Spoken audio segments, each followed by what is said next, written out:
সাইয়েদনা আদম বলবে আমি পারবো না, আমার কাছে এসে লাভ নাই, তোমরা নূহ আলাইহিস সালামের কাছে যাও। সাইয়েদনা নূহ বলবে পারবো না, ইব্রাহিম আলাইহিস সালাম বলবেন পারবো না, মূসা আলাইহিস সালাম বলবেন পারবো না, সাইয়েদনা ঈসা আলাইহিস সালামও বলবেন পারবো না। তবে ঈসা আলাইহিস সালাম বলবেন শোনো, এত জায়গায় দৌড়ে যে কোনো লাভ নাই, জায়গা মতন যাও, কাজ হতে পারে। সবাই বলবে কোন জায়গা বলে দেন।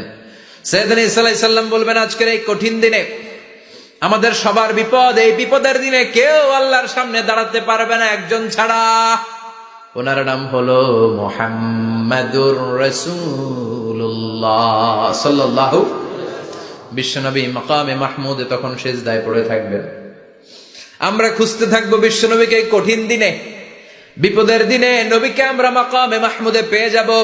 বিশ্বনবী সিজদায় পড়ে থাকবেন আর কাঁদতে থাকবেন। 50,000 বছর ওনার সিজদাটা লম্বা হবে।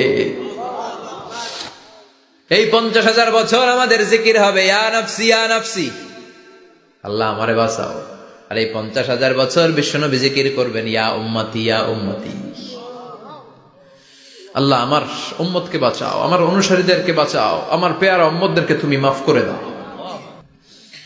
বিশ্বনবীর কান্না আল্লাহ আর সহ্য করবেন না।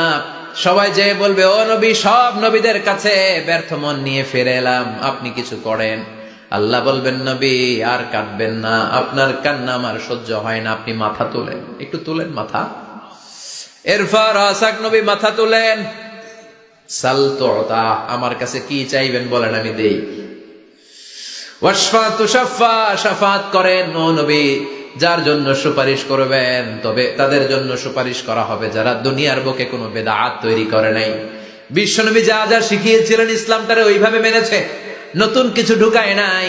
এদের জন্য বিশ্বনবী দাঁড়িয়ে সুপারিশ করা শুরু করে দিবে। কবুল করবে কে? ওয়াশফা তুশাফা, নবী সুপারিশ করেন, আমি কবুল করে নেব। বিশ্বনবী দাঁড়িয়ে বলবেন মাবুদ, লিকুল্লি নবিয়্যিন দাওয়া মুস্তাজাবা, এই দুনিয়াতে সব নবীকে আপনি স্পেশাল একটা দোয়া করার অনুমতি দিয়েছেন, দোয়াটা করলেই কবুল করে নিয়েছেন। আর ওই স্পেশাল দোয়াটা দুনিয়ার সব নবীরা দুনিয়ার বুকেই করেছে, একমাত্র আমি করি নাই। সুবহানাল্লাহ বলেন। ওয়া ইন্নী আখতাবিউ দাওয়াতি শাফাআতান লিউম্মতি ইয়াউমাল কিয়ামা, আমি আমার দোয়াটা কিয়ামতের এই কঠিন দিন আমার গুনাহগার উম্মতের জন্য রেখে দিয়েছি।